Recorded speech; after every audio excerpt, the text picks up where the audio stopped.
Legends of the Game it is. Once more, welcome to Legends of the Game. Today I'm sitting with one Zimbabwean cricket legend who came into the national cricket team during turbulent times when there were a lot of stories, and he went on to become, to set trends, and he became the youngest vice captain and the captain of the Chevrons. Welcome, Tatenda Taibu. It's good to be here, Vincent. Good. No, hey, it's been a long road trying to get you. The last time you were here, I tried to get you, and it was hectic, but we thank God that you're here. Thank you. Thanks. We're talking about the meaning of your name, and I thought it was Swahili. Yeah. So I wanted to say Karibu Taibu Yeah. in Swahili. But anyway, welcome. Yeah. It's good to be here. I'm actually trying to trace my roots. My dad was from Malawi. Then he moved to Mozambique with his mom and his brother. And my grandma, who's my dad's mom, then passed away in Mozambique, and then he continued on the journey with his brother. And that's all we know. So I've never actually been to Malawi. So I actually don't know where my actual roots are. But it's a journey that I'm going to take at some point. Indeed, you have to take that journey. But anyway, I know today is your story. We're here to celebrate you. We're here to immortalize your contribution to the cricket fraternity in Zimbabwe and abroad, because your skill, your gift, your ability has changed lives, not only in Zimbabwe, but in different countries internationally. But I want us to start with one guy, because when you came to cricket, it was during the difficult times of our cricket, right? The years of the rebellion. Well, that's when I became captain, yes. But when I started playing, it was arguably our best team. So, because I made the squad when I was 16. Yeah. But then became captain when I was 21. So vice captain when I was 19. 19, yeah. So we had 3 lovely years where, we had arguably what, we thought was our best Zimbabwean side. And then the turbulence started, after that. Okay, fine. There is a man that I still consider a legend in cricket, and I know this is your story, but I want us to talk about your relationship with the late Heath. Oh, Heath. Heath and I. Who was he? How was he like? Heath was look, I remember Heath. So the first things that come to mind when I'm talking about Heath is not the actual play. It's not what he did on the field, which we all know. He was a great player. But because I knew him personally, he was kind of a joker, always cracking jokes, in the team. I remember on the coach when we were traveling from one city to another, and, the journeys could be boring and, they could be a bit tedious. And Heath would get the mic at the front of the bus, and he would start speaking in Ndebele. Oh yes, he was fluent in Ndebele. He was very fluent in Ndebele, and you start imitating how, how the air hostess make the announcements on the Zim Air Zimbabwe, and he would go from Shona, English, and Ndebele, and he used to nail it. And then you finish that, then you start imitating players how they bat, and you'll get a bat and try inside the bus. Oh yeah. And he's imitating. He says, "Now I'm Tatenda Taibu." Then he does my stance, and he says, "Now I'm Andy Flower." Then he does, and he would imitate. He was a great actor.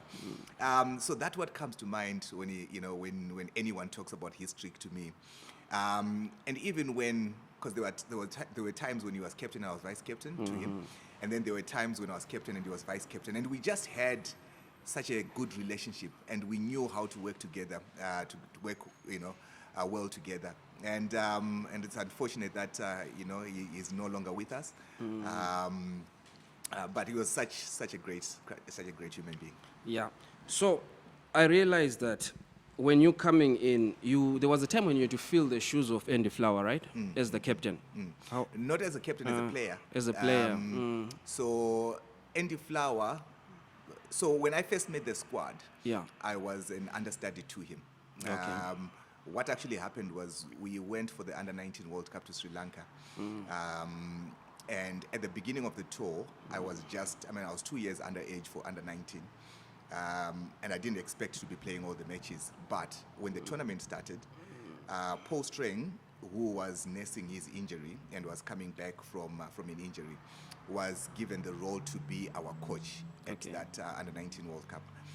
And he gave a very, very strong report. Or initially, he got me to play all the games, and I was batting number 3. And then he gave a very strong report. I think he basically said, if you are looking for someone who's going to take over from Andy Flower, this is the guy, to look at. Don't look no further. Okay. And that was obviously massive. And Zimbabwe Cricket thought, well, why not? Why should we waste more time? Let's chuck him into the team and get him to learn from Andy Flower. So I started learning a lot from him, watching how he conducted himself, watching how he played, how he prepared, and we then ended up practicing together, and eventually took the gloves from him. Okay, so how was it like filling up his shoes? Well, I think it didn't feel strange. Yeah. Because he took me as a brother, and he started teaching me the ins and out of keeping, the ins and out of batting, and he used to really put me under pressure. So. So you'll be playing a test match, and obviously I was 12th man or on the bench, and I would get onto the bus, and you'll say, Tiba, come and sit here. So I would sit next to him. Then you'll say, tell me about the game or about the day. And then I'll be like, yeah, I think so and so played well, and so. Then he says, no, that's basic, and everyone knows that. Tell me more. What were you thinking? Tell me what you thought, what changes you could have done if you were captain. So he used to put me under pressure with those questions, and I was just a boy. And then obviously, so he didn't. The first day it was very strange because I didn't have any major answers, right? And then I started thinking. So he left it like that. So on the second day, when I was watching the game, I was thinking, Andy's going to ask me questions.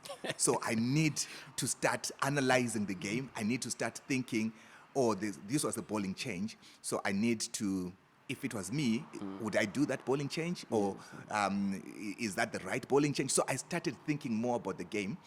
And what I didn't know was he was actually molding me, because I started thinking more about the game. So my tactical awareness of the game started getting better. So he would then say, yeah, Tiba, come and sit next to me. Then he says, what do you think? Yeah. So I stayed away from the obvious, what everybody would say. And I would say, when we made that change, I think we could have, another option could have been so and so. And then we'd start discussing about it. And that's how my tactical awareness got better. And then he started saying, Tiba, I think you should start getting ready for leadership, because it's not going to take long for you to lead. And I'm thinking, Andy, you can't be saying that. I haven't really even played any games, and you're telling me that I could be a leader. That's just weird. And I started taking it seriously after Paul Strang said the same thing. And then Heath said the same thing.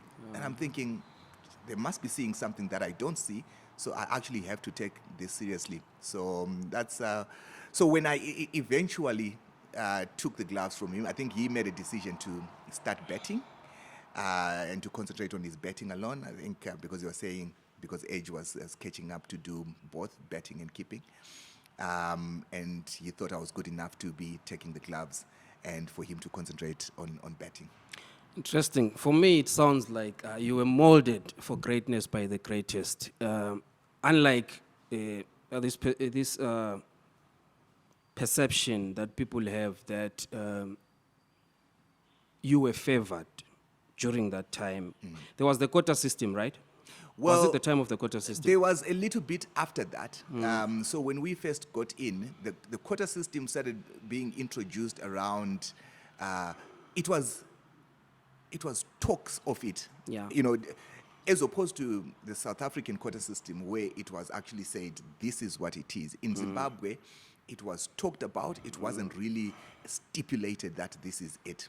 Yeah. So it was there, but it wasn't there. I don't know if that makes sense. No. So, and I think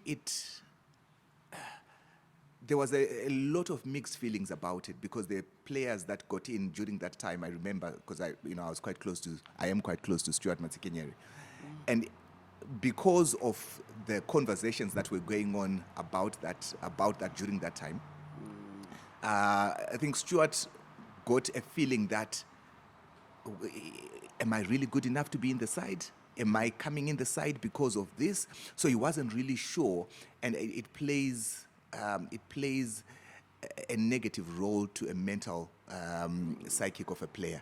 Yes. And I remember that there was a bit of that on Stuart when the conversations around that were happening. So Yeah. No, people talk, in the streets, in the bars. But we've been talking about the two great legends, Andy Flower and the late Heath Strick. Now, you are a Westonian, right? yes. Let's talk about you from Takashinga. You started your cricket journey at Takashinga, right? From Fio, as a Fio boy. So take us through to the stage where you become the vice captain of the Chevrons. Okay, so the start wasn't really at Takashinga. The start was primary school. Okay. So, and I have Stephen Mangongo to attribute that to. So he was our coach at Chipembere. So they were Zimbabwe cricket. I met him in Blawayo 3 weeks ago. Oh, did you? Plus Steve. Yeah. So he was the coach. So Zimbabwe Cricket Union at that time, I had this development program to spread cricket into the four corners of the country, and part of that program was to pick certain primary schools in high-density suburbs. So in Highfield, there was Chipembere, Chengu, and Mbizi that were picked, and then you have Glenview, then you had Glenora. So 3 or 4 schools will be picked, and then there will be a mini competition between the 3 schools or the 4 schools, and in Glenview and Glenora, and all other high-density suburbs. So the winner of the competition in Highfield would then play the winner of Glenora and Glenview and continue like that. And as Chipembere, we won our competition, and then we won against Glenview and we won against Glenora, and then we were promoted to join the Group A schools. So we then started playing the Hartman House, Sharon, Hellenic, and St. John's, and those teams. So that program, when that program was introduced, Stephen Mangongo was one of the coaches. Bruce Makova was another coach, and Walter Chawaguta. Those were the 3 coaches that were assigned for that project. Okay. So that's where cricket started for me. Primary school. Primary school. Which Mbizi? Chipembere. Chipembere. Yeah, Hamilton Masakadza was at Mbizi. And there were Richard Chibisa, there was Patrick Gada, Give Momakoni, they were at Chengu. Okay. So, so that's, so Chipembere was where it was. Then I got a scholarship to go to Churchill. So when we got the scholarship to Churchill, that's when we were introduced to club cricket, because we're a bit older. And Stephen Mangongo, Bruce Makova, Walter Chaguta thought that though we were young, we were good enough to compete at club level. So at that time, it wasn't called Winstonians. It was called Bionics. Okay. And then after it being called Bionics, it was then called Winstonians, because we played our games at Churchill. And the old boys for Churchill are called the Winstonians. So it became Winstonians, and from then it then changed to be Takashinga when the ground was then constructed in Highfield. And I only played I think a year or a couple of years at Takashinga, and then I left Takashinga. So I left Takashinga because I felt we were too strong at that time. There are a lot of as a club, Takashinga as a club, you're yes. too strong. Okay. Yes, we started beating teams because we had all these an influx of all these young players that have grown up together. So myself, Stuart Matsikenyere, Hamilton Masakadza, Elton Chugumbura, Prosper Utseya, Chamu, Choki Panyangara. Everyone knows him as Choki. Tinashe Panyangara. So we had this group of these youngsters that were really doing well, and we started winning everything that we were playing. So I thought it didn't make sense because no one was really competing.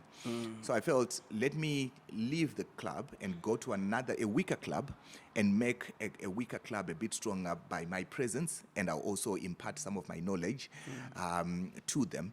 And then that would make the competition for the country better. Therefore, cricket becomes the winner. So that's why I eventually left Takashinga. I know it didn't go well with some of the administrators, but I just felt that we had to look a little bit forward. Okay, so you are there now. Anyway, thanks for answering one question that I've always heard about. Why Fio Highfields is called Mushamkuru? It's because of the legends that come out of Highfields, the ones that you were mentioning. The cricket Actually, legends. Maybe. I've never actually heard that. This is my first time No, hearing it's a that. Oh, is that- Mushamkuru. All right. Yeah, you know, yeah. So I was wondering, like, I thought Mbari is Mushamkuru. I didn't know. But see. you've answered me. Yeah. Anyway, that time, that phase that you're describing, there was a time when you lost your brother. And he was said to be more talented than you. Is that true? Well, how do you describe your brother? I think let's go back to the previous question first, because I think I didn't answer the question. Okay. Because you had asked, to the time when I was vice captain. So I think I was doing well in club cricket, and then at the same time I was already in the national team, and I think the times interlink with our earlier conversation when we were talking about Andy Flower imparting a lot of knowledge. So I then became captain for Mashonaland when I was 19. And then I am told that the players actually voted for me to be vice captain. When in the Chevrons or in the Mashonaland? In the Chevrons. Okay. Because in Mashonaland I was already captain. So, and apparently, what I'm told that the guys really appreciated about me was I was just an upfront, honest person. Okay. And I would not speak about you behind your back if I was not happy about something that you would have done, or if we had a squabble in the changing room, which always happens within a team setup. I would come to you and say, Vincent, this is what's happening. I don't like it this way, or what didn't you like about this? And we'll iron out our differences, and that will be the end of it. So that's how the journey went for me to be vice captain. Now, coming to your other question, my brother, the brother that I lost, is not the one who was better than me. The brother that I lost to drugs. Unfortunately, there's been a situation with drugs in the country, and unfortunately, my brother died a few years ago. To that, he couldn't. We couldn't get help for him. We tried to get help for him. We tried to move him to the UK. What type of drugs?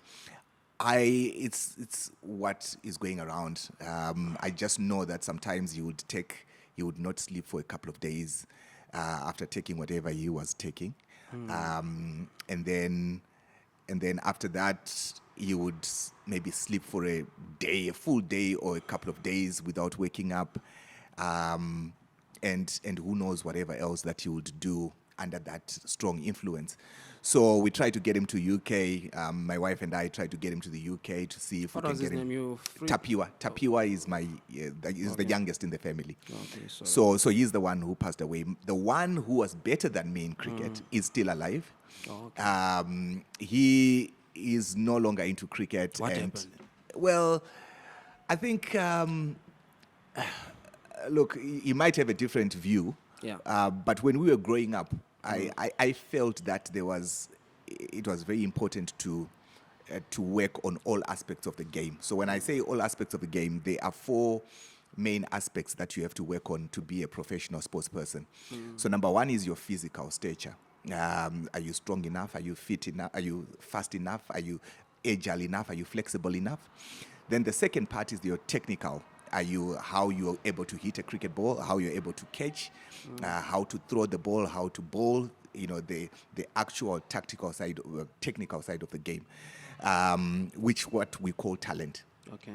And then the tactical side of the game is what I was talking to you about, how to read the game, how to turn the corner with the game when the game is moving on, how to be ahead of the game, to know where the person is going to hit the ball, kind of know before they actually do it. So to be able to read the game. And then number 4, and arguably the most important, is your mental, the psychic of the game. What does your mind tell you when you've been knocked out hard? What does your mind tell you when you failed a couple of times? What does your mind tell you when you are facing other good players like yourself, or even better than yourself? What does your mind tell you when you're going through a tough patch? What does your mind tell you when you're about to go on a war with another team? So at international level, that's probably the most important, because others give up before they actually go onto the field. So when I was trying to teach him how to work on these aspects when we were younger, he always felt that it wasn't important. He felt that he was just, which sometimes is a problem with people who are really talented, because it's too easy that they feel, oh, I can just go out and do it. So it's God-given. It comes natural. Yes. So he never got any. He never struggled. Whereas when I played, sometimes I would struggle, and that would get me to work harder and think, you know what, I'm not really polished up here. So let me go to the nets and try harder. He would not do that. Like, how did I get out at 80? I could have scored 100. Maybe I wasn't fit enough. So let me wake up in the morning and run at Gwanzura Stadium. So he didn't believe in that. He'll be like, nah, I'm good. So I want. So he would. Sometimes he used to say, I'm going to achieve more than you without waking up at 6 o'clock like you do, without being stringent on your diet and things like that. So I think it was that aspect of his game that did not allow him to go on and play professional. I mean, he went on to play Zim A, but never got into international. So where is he now? He's there in Highfield. He's staying in Highfield. Cricket? No, he's not. He's not. He just left cricket. Okay, I think I will not have done justice to your story if you do not. I do not ask you to articulate Steve Mangongo's contribution personally to you. Yeah, you mentioned him in passing, but personally, what was his contribution to your growth? Look, he was a very tough coach. I love Stephen Mangongo to bits. I mean, without him, I wouldn't be the person that I am today in cricket. I think any player that was coached by Stephen Mangongo as a young player would give credit to Stephen, because we used to practice every day. We used to practice 5 days a week, and if you didn't come for practice, you'll be in trouble. With Steve. So growing up and then, being a coach myself, I would not coach the way he did. But that's not to say that his coaching method is not successful. But now I understand that, there are different ways of coaching. And so he is very authoritative in his coaching. And he gets results with that, and that is fair and fine. That was his coaching style, and he won as many trophies as the other coach, who was more calm. He was more. He would really get the players to really get together and also hear what the players thought, and hear their. They also contributed, whereas they both were successful coaches. So if I am to give my analysis of his coaching style, that he's more authoritative. And what's your style? My style, I'm more like the other coach that I was talking about. I'm more... I'm gentle. Human, fatherly. More... You see, I think it came with age. When I was younger and as a player, I think I was very sharp. I was very sharp in my statements, and when I saw an opportunity and I saw a way, and I'll be like, this is the path that we need to go, and we need to move this path before it closes, I'll be very sharp in saying that. and I was very opinionated about it. But growing up, I now understand that what you see is not what everybody else is seeing. So what you need to do is to actually hold someone's hand and say, this is what I'm seeing. Can you also see it? Find out if they are seeing it. If they are not seeing it, give them enough confidence that it will be okay. Let's go. That's where to go. So that's what I've become. I think there's been a transition from my playing days to my coaching, days, where now I hold someone by the hand and I say, this is where I think we should go, and I think we'll be successful in this way. And I've had good results with that. Okay, talking about that type of coaching and your transition from playing to coaching, I want you to be honest. Give me your honest sentiment about the current state of club cricket in Zimbabwe. Comparing it with the times when you speak vividly about how, you were a hub of talented youngsters in one team, and then you could move to another club because there was too much talent, to be concentrated in one place, and the standards were good. So I want you to tell me your honest sentiments about the current cricket club's situation in Zimbabwe. So I moved away from Zimbabwe in 2016 to go and settle in the UK. So even before that, I retired in 2012. And I was away from cricket. I moved to Bulawayo. I was away from cricket for that long. Why did you move to Bulawayo? I've always had a soft spot for Bulawayo. Always, because we used to go there to play our games at Queen's, and some of my very close companions in the team were actually from Bulawayo. So Mpariwa was, a man after my own heart. Mpariwa, sometimes I would actually be scared to give him the ball because he would ball his heart out for me. So, so he's still very close to me. I'm still in close contact with him. So he was very close to my heart, still is. Bobby Mpofu, still very close to me. They were very, very Chris. So they were very, very close to me. Christopher ran away from me in Bulawayo. Did he? We set an appointment. Yeah. He said, my man, come, let's celebrate and immortalize you. He said, sure, Vinny. We're coming. Hey, he kept us waiting at Queen's. What happened? You must talk to him. I will talk to him. Yeah. So I was also close to Bobby. Still am. And I just loved them. So and they would show me around in Bulawayo, and I thought, you know what, I would love to live in such a place. So that's why I moved. It was also close to one of the churches, or one of the branches of the churches where I used to go. Which so is? It was Oh, Southwold. South. No, it was in Southwold. So. So I moved there. So now coming back to answer your question, I've been away from club cricket since 2012. But you follow the trends. Right? I follow international cricket. I follow the national team playing. But for you to know what is happening in club cricket, you have to be around. You have to be in the country. You have to actually watch club cricket. I haven't watched club cricket since 2012. To give you an honest opinion on what I think about club cricket. Because my follow-up question, where I was going was, what would be ideal steps to take? Because you are a man who's exposed to international cricket.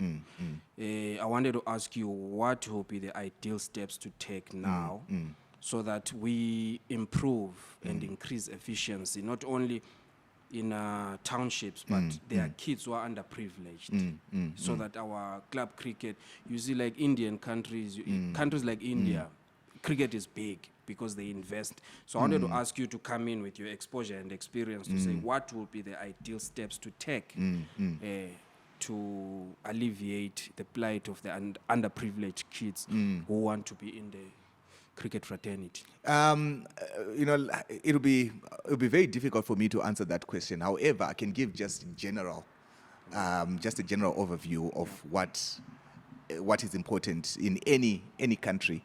There are three things that make any base for any sport. So that is your human resources, so the number of people that are playing the sport. So number two is the equipment. And cricket is an expensive sport, so you need the equipment to be able to play the sport. And then number three is the infrastructure, so it's the facilities. So once you have those three pillars, you've got your base for any sport to start building up. Anything else that comes after that should be strong enough because of those three pillars. So as long as the organization has got the human resources or spreading cricket far and wide, so like during the times that we were talking about when I started playing cricket, it was then spread to the high-density suburbs. I hope by now it would have been spread to the rural areas just to make the base wider.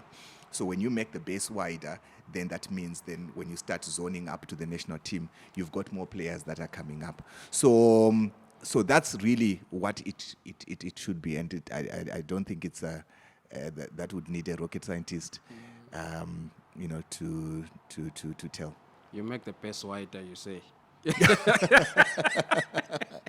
Yeah. I think, the point is to make the base wider. Let me take you to 2007. What do you remember the most about that year against South Africa? 2007, I scored 107, I think. One of the 107s I scored against South Africa. But there was something more special in that series for me than the 107. So if you've ever heard players say, I was in the zone, or the player is in the zone. Yes. And when you watch,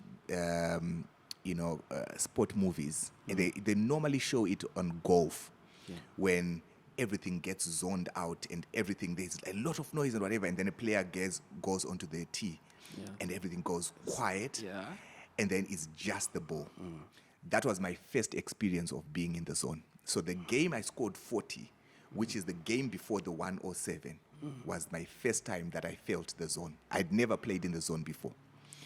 And you play in such a state that you feel you can't do anything wrong.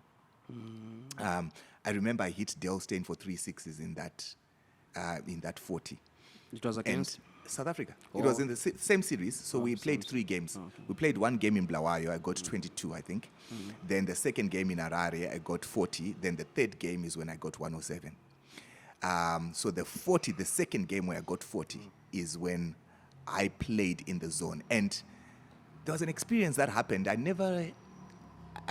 only understood it after I left cricket, when I started understanding the spiritual side of life. Because I got out and then I went to the toilet. And I was in such a state. The zone. I was still in the zone. Okay. And I went to the toilet, and I felt I didn't want to see people, even my teammates, and I was just crying in the toilet. And I feel, so when I started being spiritual and started being serious in my religious life, I started understanding that being in the zone is being in a state of inspiration. It's high inspiration where you get to a level, such a high level, and the world is here, and then you are playing in here, but you are playing here. And then when you're no longer there, there's a transition now to come back.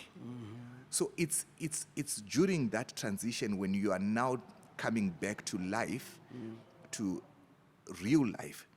I think that is what knocked me. Like, I don't know what's happening.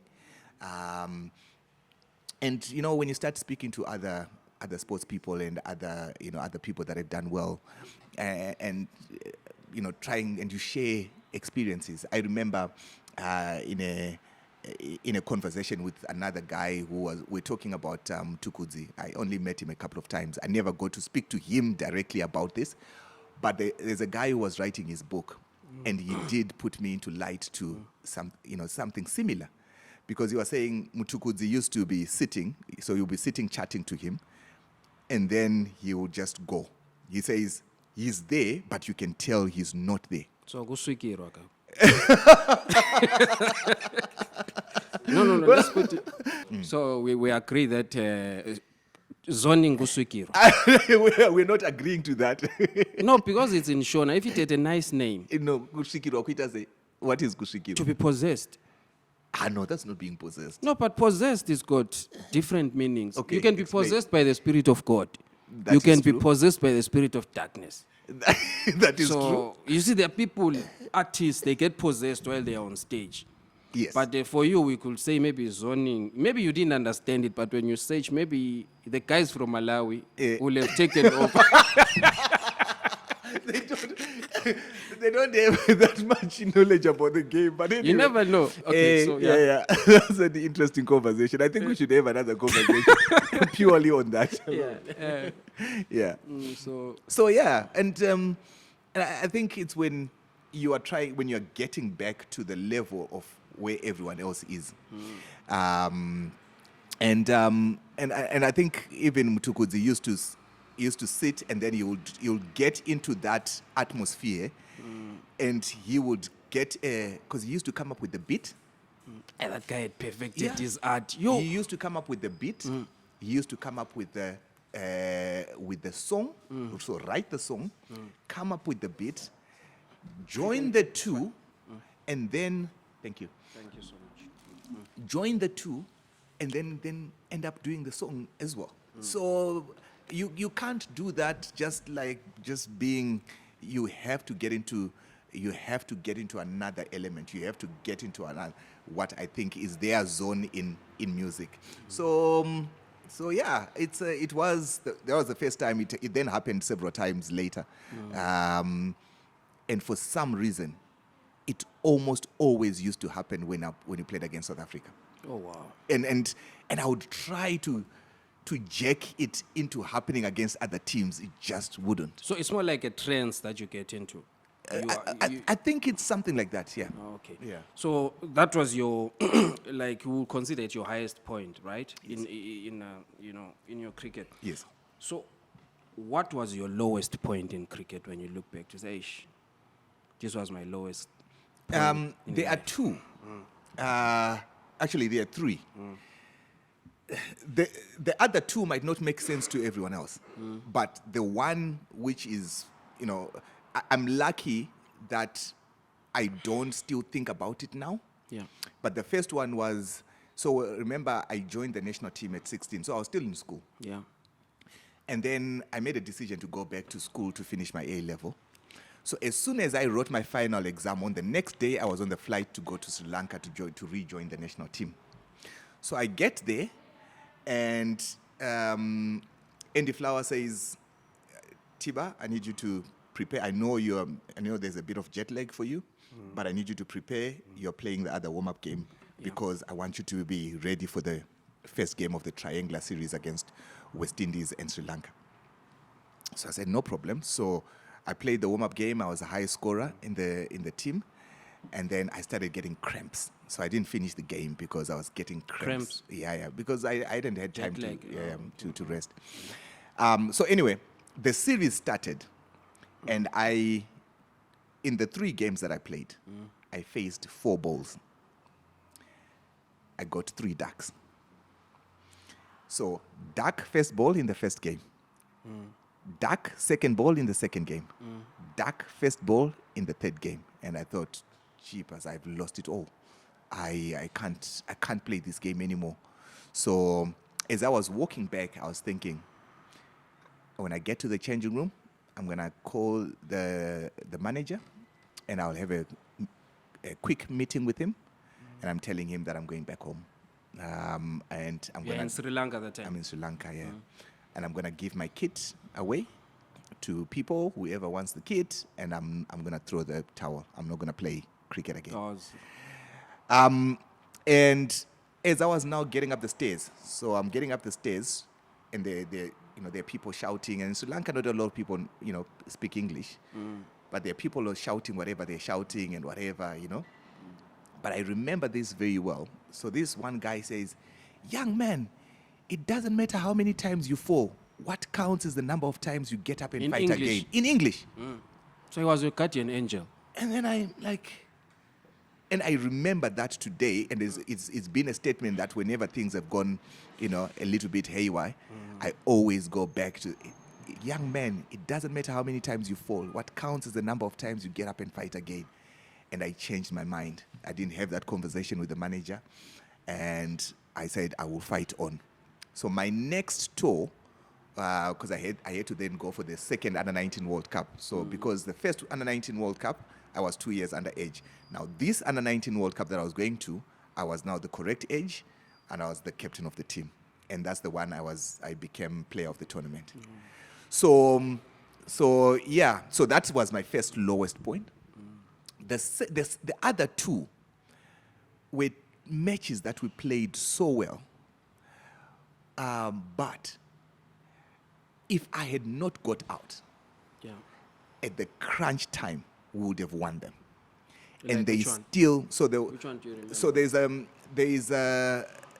one against New Zealand. So we're playing a test match, and we've batted so well.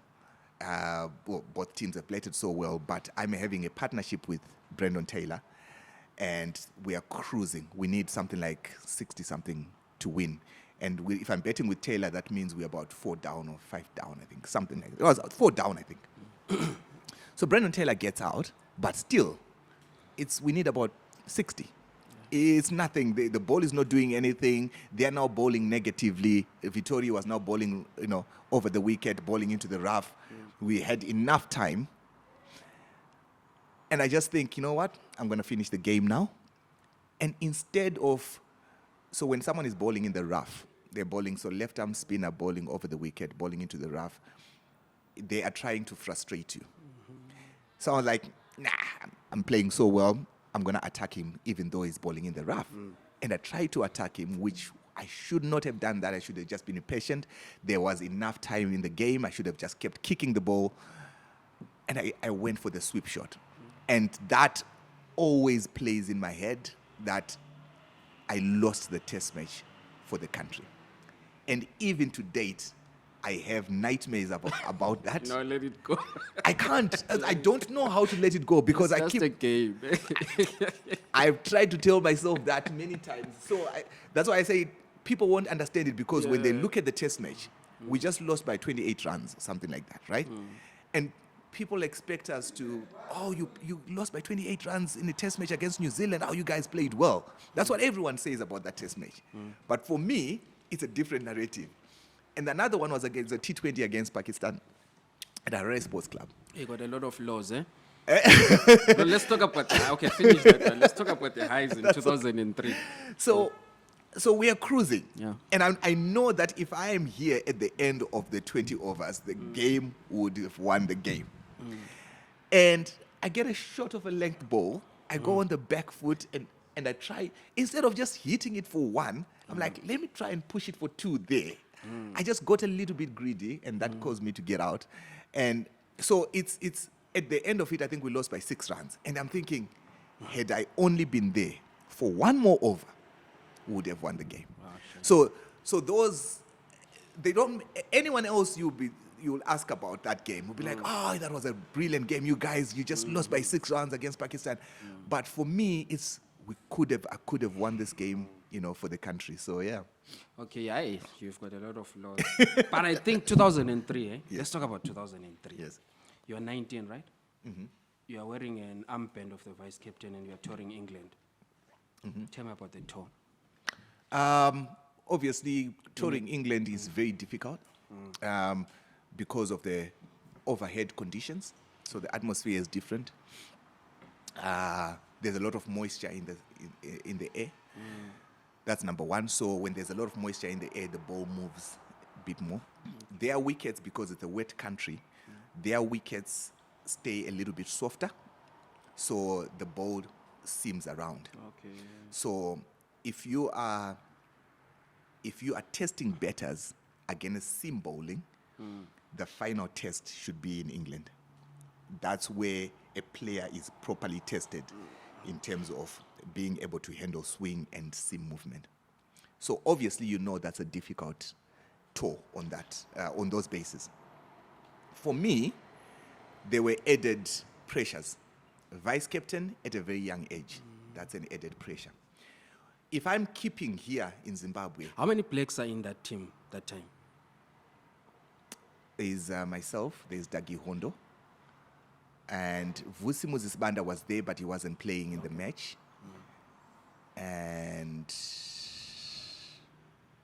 that's it. So it's a changing room full of white guys. Yes. And you are the youngest, right? Yes, yes, I Okay. was. Yeah.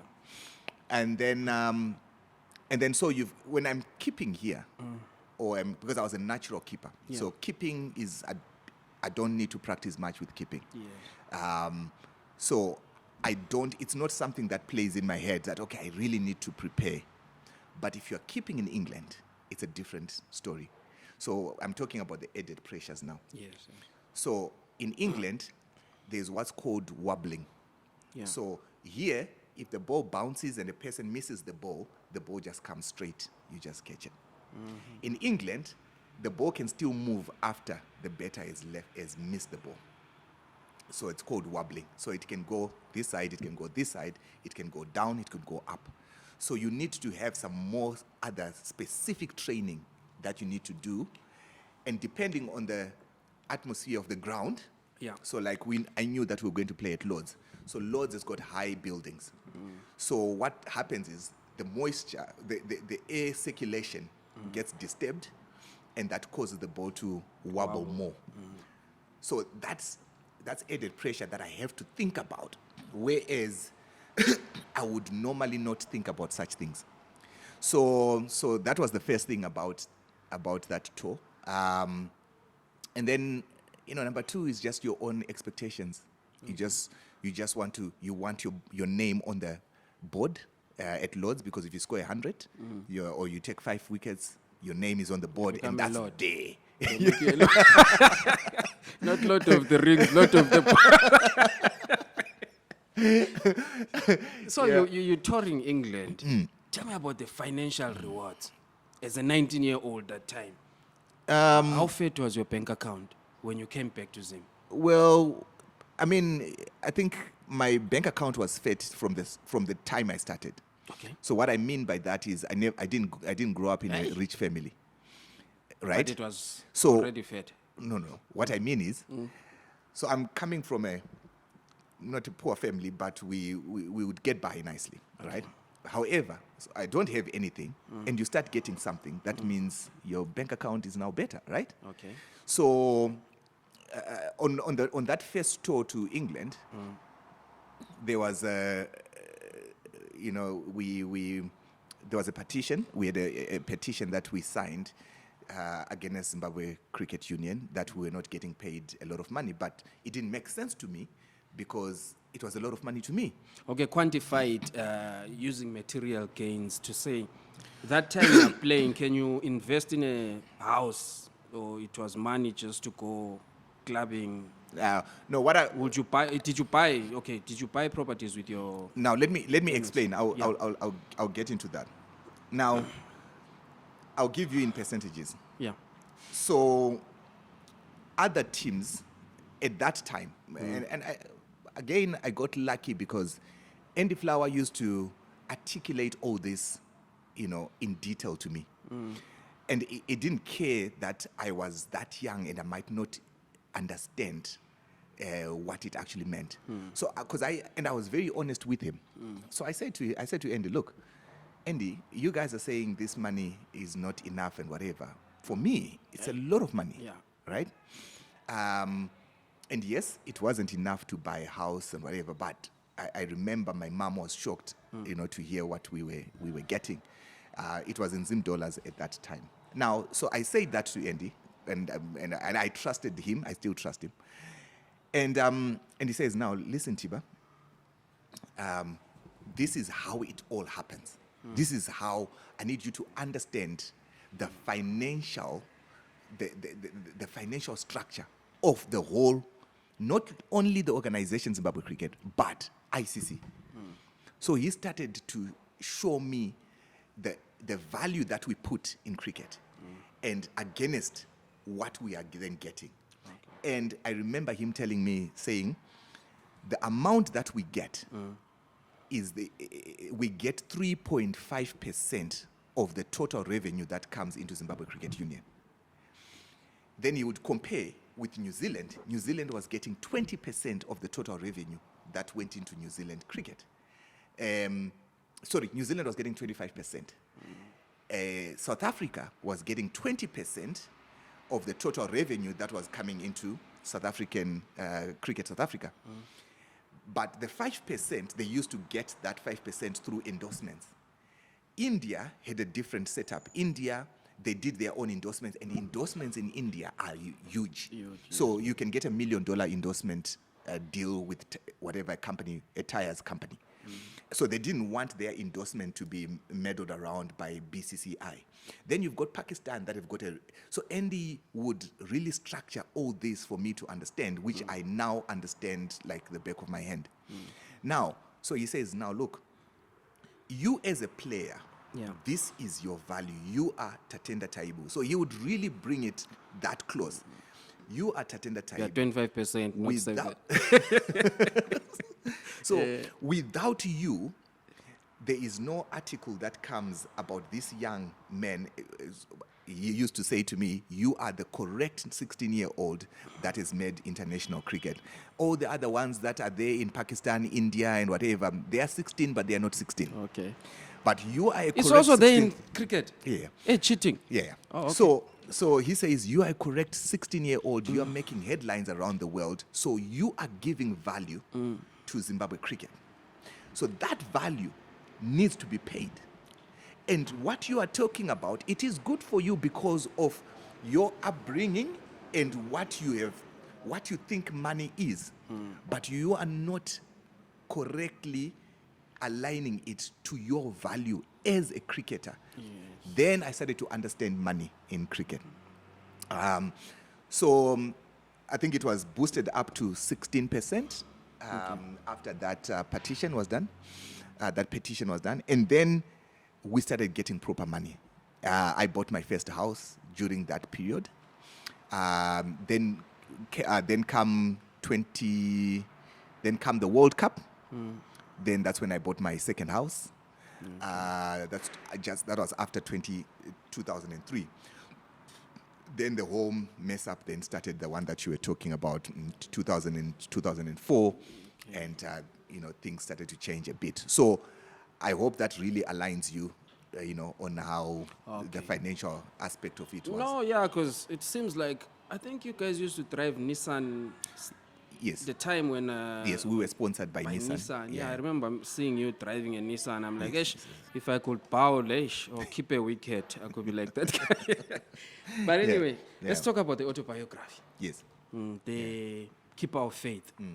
Is it about you, your experience? Yeah. Or pretty much all that's what is it about? What we've been talking about. Okay. It is my experience, just my life story. The cricket side of things. Yeah. When someone searches about me and they say Tatenda Taibu, they're going to see cricket. And if you try to align the cricket stories, you're never going to really get the full story about, because I'm quite a private kind of person. And I just thought, it would be nice for people to be able to join the dots of, the gaps that are there on my life story. And that, goes into my family life. And also goes into my religion. So it really gives a proper overview of my life so far. Okay. Hamilton Masakats. All right. Okay. It is. What is the experience that you got from taking the captaincy at such a young age with such a young team? The experience that I got. Hamilton always asks difficult questions. I go back a long way with Hammy. We grew up together, and Hamilton did inspire me when he scored his 100 on debut. Okay. It was such an inspiration to when we saw the Churchill boys singing, and he scored. That 100, still gives me goosebumps when I think about it.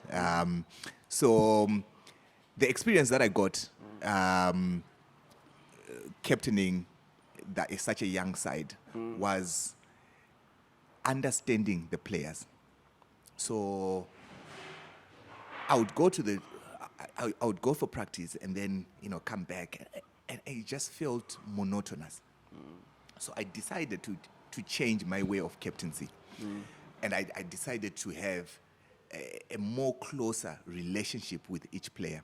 So what I did was I started going for lunch or dinner or whatever it is with every player at their house or at my house, and would sit and talk and have a meal.